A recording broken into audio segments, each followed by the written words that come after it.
Assalamualaikum warahmatullahi wabarakatuh. Bersama saya Laili Tutorial. Dan untuk kali ini akan membahas cara menyusun income statement atau laporan laba rugi untuk kasus UD Mawarkul yang merupakan soal UKK akuntansi tahun 2025 paket 4. Data yang kita butuhkan untuk menyusun income statement, yaitu datanya kita ambil dari worksheet. Jadi dari worksheet di bagian income summary, data inilah nanti yang akan kita ambil untuk menyusun income statement. Untuk yang pertama, kita mulai di sini ada revenue, yaitu revenue terdiri dari sales, sales return, dan free collect. Maka kita ambil dari worksheet untuk sales, jadi ada sales, sales return, dan free collect yang angkanya kita ambil dari kolom income summary. Sales ada sebesar 2.138.851.000 rupiah. Lalu sales return yaitu 51 juta rupiah dan free collect yaitu sebesar 11.750.000 rupiah. Sales dan free collect ini sama-sama di sebelah kredit, sedangkan sales return ini di debit. Maka pada saat kita menyusun income statement yaitu kita masukkan angkanya, sedangkan untuk sales return ini kita kurangi karena dia ada di sebelah debit. Jadi sales dikurangi sales return dan ditambahkan dengan free collect, maka ini dinamakan total revenue. Lalu kita masuk yang kedua, yaitu cost of goods sold. Untuk cost of goods sold terdiri dari cost of goods sold dan freight paid. Kita ambil dari worksheet, yaitu cost of goods sold dan freight paid. Jadi dari cost of goods sold dan freight paid, angkanya yaitu cost of goods sold ada sebesar 1.155.900.000 rupiah. Sedangkan freight paid 13.350.000 rupiah. Maka kita masukkan angkanya dan ini sama-sama di sebelah debit, maka kita tambahkan. Total revenue dikurangi dengan total cost of goods sold, maka ini dinamakan gross profit atau laba kotor. Lalu berikutnya kita akan masuk ke operating expense. Operating expense dimulai dari advertising expense sampai dengan other operating expense. Kita ambil dari worksheet, dari advertising expense sampai other operating expense. Angkanya kita ambil dari laba rugi, ini kita masukkan dari advertising expense sampai dengan other operating expense. Lalu kita masukkan angkanya seluruhnya dan kita tambahkan dan ini dinamakan total operating expense. Gross profit dikurangi dengan total operating expense, maka dinamakan operating profit atau laba operasional. Lalu kita masuk ada revenue and gains. Untuk ada revenue and gains, di sini ada interest revenue. Kita lihat ada revenue and gains, ada interest revenue, yaitu interest revenue sebesar 5.800.000 rupiah. Maka kita masukkan angkanya 5.800.000 rupiah. Karena cuma ada satu, maka ini dinamakan total other revenue and gains. Lalu berikutnya ada other expense and loss, ada interest expense, bank service charge, dan income tax expense. Maka kita masukkan angkanya, diambil dari worksheet, interest expense, jadi ada interest expense, diambil dari kolom laba rugi. Jadi ada 37.800.000 rupiah untuk interest expense, 6.600.000 rupiah bank service charge, dan income tax expense 7.840.500 rupiah. Ini kita pindahkan dan masukkan angkanya. Dan ini dinamakan total other expense and loss. Jadi ini kita jumlahkan. Namanya total other expense and loss. Lalu operating profit ditambahkan dengan total other revenue and gains dan dikurangi dengan total other expense and loss, maka ini dinamakan net profit. Net profit ini harus sama dengan yang ada di worksheet, yaitu di sini 707.735.375 rupiah. Angkanya sama dengan yang ada di worksheet, yaitu merupakan net profitnya 707.735.375 rupiah. Jadi ini sudah sama. Itulah tadi cara menyusun income statement, dan untuk kali ini akan membahas cara menyusun statement of change in equity atau laporan perubahan ekuitas, yaitu di sini datanya kita ambil dari kasus UD Mawarkul yang merupakan soal UKK akuntansi tahun 2025 paket 4. Kita mulai untuk menyusun statement of change in equity, yaitu yang pertama di sini ada DEVA Capital per 1 Desember tahun 2024. Ini datanya kita ambil dari worksheet. Jadi datanya kita ambil dari worksheet. Untuk DEVA Capital awal ada sebesar 922.650.000 rupiah. Maka kita masukkan angkanya DEVA Capital awal. Lalu berikutnya ada laba bersih setelah pajak. Laba bersih setelah pajak bisa kita ambil dari net profit yang ada di income statement. Jadi yang ada di income statement sebesar 707.735.375.000 rupiah. Selain dari income statement, bisa juga kita ambil dari worksheet, yaitu dari selisihnya. Jadi ini sama angkanya, dan kita masukkan ke dalam statement of change in equity untuk laba bersih setelah pajak. 707.735.375 rupiah. Jadi sesuai dengan yang ada di income statement.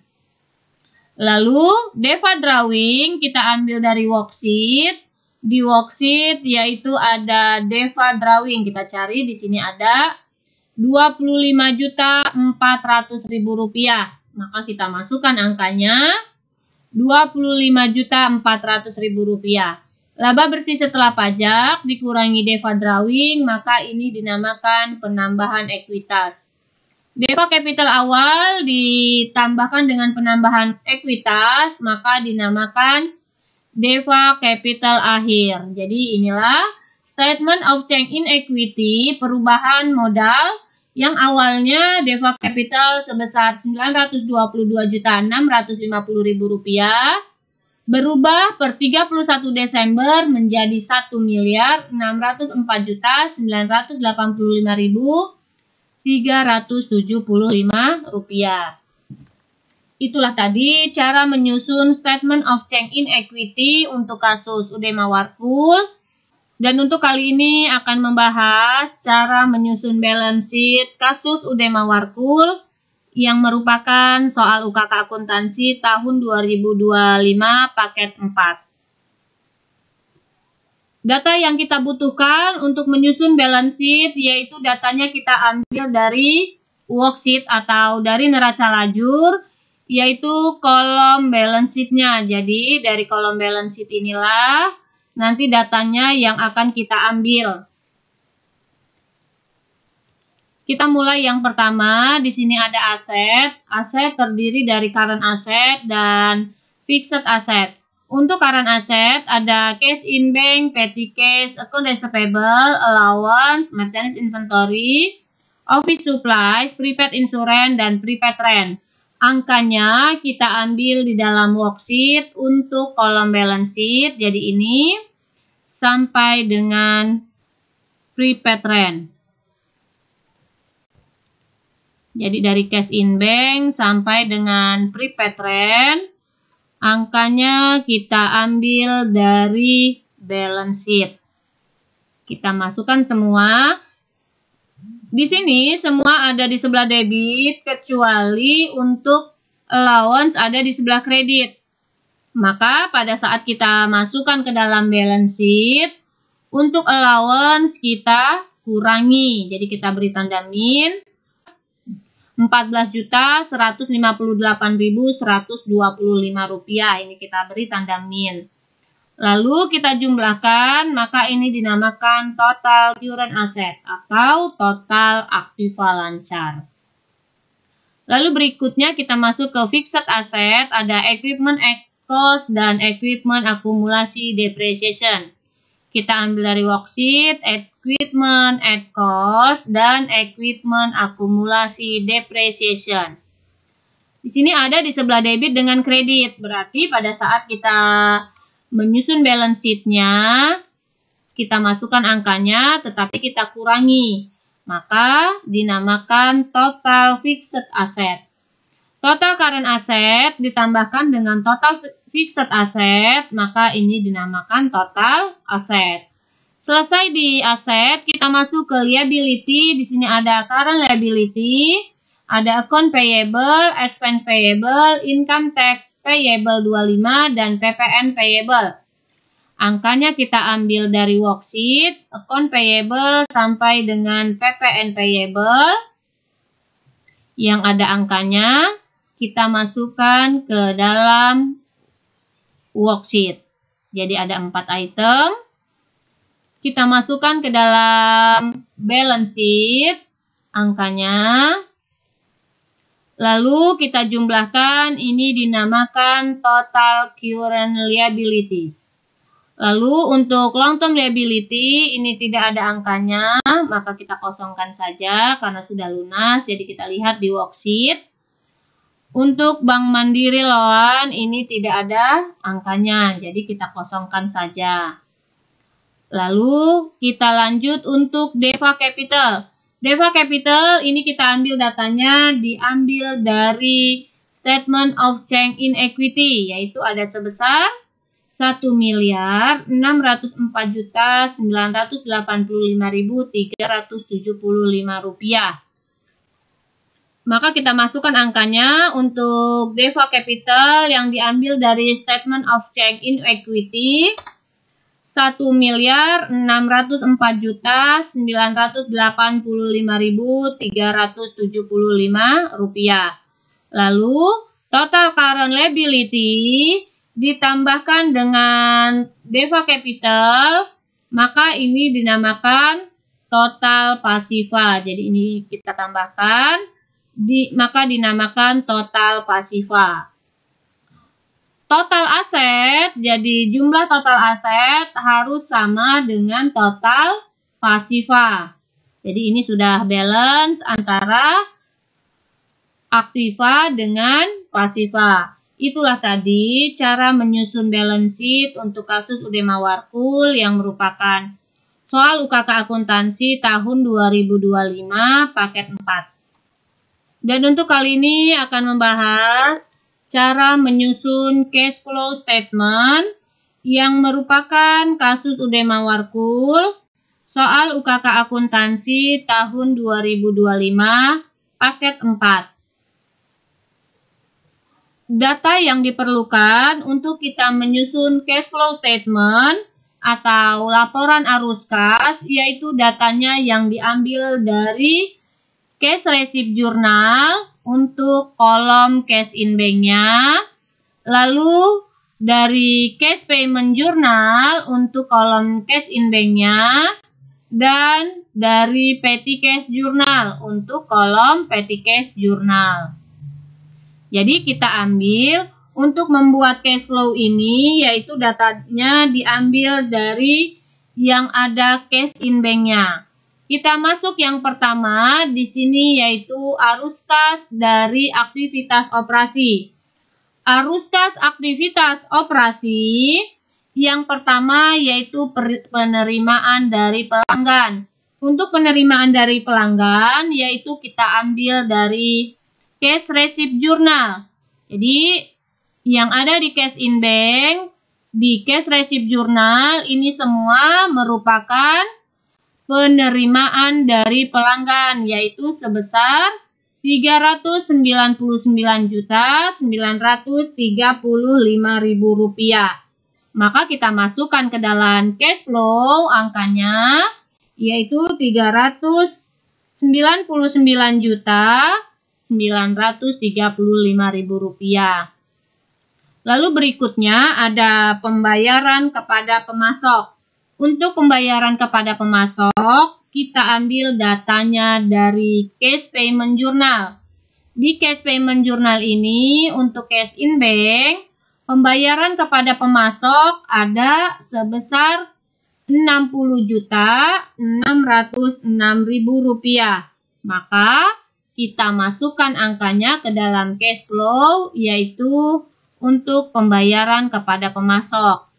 Untuk pembayaran atau biaya, kita beri tanda min. Lalu berikutnya ada pembayaran gaji karyawan. Pembayaran gaji karyawan ini kita ambil dari cash payment journal, yaitu di sini ada pembayaran gaji karyawan sebesar Rp10 juta. Maka kita masukkan ke dalam cash flow, yaitu Rp10 juta. Lalu berikutnya ada pembayaran servis AC, kita ambil dari cash payment journal. Pembayaran servis AC ada sebesar Rp1.500.000. Maka kita masukkan angkanya untuk pembayaran servis AC. Lalu berikutnya ada pengisian kembali kas kecil, ini diambil dari cash payment journal, yaitu Rp1.600.000 keluar. Maka kita masukkan di cash flow aktivitas operasi untuk keluar sebesar Rp1.600.000. Lalu berikutnya ada pembayaran rekening listrik, telepon, dan air. Ini datanya kita ambil dari petty cash journal, yaitu sebesar Rp900.000. Maka kita masukkan angkanya Rp900.000. Lalu ada pembelian perlengkapan kantor, kita ambil dari petty cash journal, yaitu sebesar Rp700.000. Maka kita masukkan angkanya Rp700.000. Lalu berikutnya kita jumlahkan. Penerimaan pelanggan dikurangi dengan biaya-biaya atau pembayaran, maka ini dinamakan arus kas bersih dari aktivitas operasi. Lalu berikutnya arus kas dari aktivitas pendanaan, ada Bank Mandiri Loan, diambil dari cash payment journal, kita membayar utang jangka panjang untuk Bank Mandiri Loan, yaitu Rp150 juta dan Rp15 juta. Maka kita masukkan ke dalam cash flow, yaitu Rp150 juta dan Rp15 juta. Lalu berikutnya ada pengisian kembali kas kecil, merupakan aktivitas penambahan untuk pendanaan. Kita ambil dari cash payment journal, pengisian kembali kas kecil, petty cash-nya di sebelah debit ini bertambah. Maka kita masukkan ke dalam cash flow statement, ini menjadi bertambah. Lalu kita hitung selisihnya menjadi arus kas bersih dari aktivitas pendanaan. Lalu setelah selesai, arus kas bersih dari aktivitas operasi dikurangi dengan arus kas bersih dari aktivitas pendanaan, maka ini dinamakan kenaikan bersih kas dan setara kas. Lalu untuk kas dan setara kas pada awal periode, datanya kita ambil dari buku besar. Jadi di dalam buku besar atau general ledger, di sini ada cash in bank.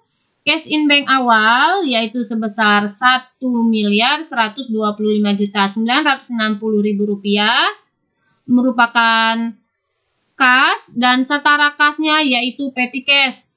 Petty cash awal ada sebesar Rp10 juta. Maka ini kita tambahkan. Maka hasilnya ini dinamakan kas dan setara kas awal periode Rp1.135.960.000. Lalu, kenaikan bersih kas dan setara kas ditambahkan dengan kas dan setara kas awal periode, maka ini dinamakan kas dan setara kas akhir periode, yaitu sebesar Rp1.297.185.000. Ini sama dengan yang ada di general ledger, yaitu cash in bank akhir ditambahkan dengan petty cash akhir Rp1.287.189.000 ditambah Rp10 juta, maka hasilnya yaitu Rp1.297.189.000. Jadi jumlah ini sama dengan di cash flow. Itulah tadi cara menyusun cash flow statement atau laporan arus kas yang merupakan kasus Udema Warkul soal UKK Akuntansi tahun 2025 paket 4. Semoga bermanfaat. Terima kasih. Wassalamualaikum warahmatullahi wabarakatuh.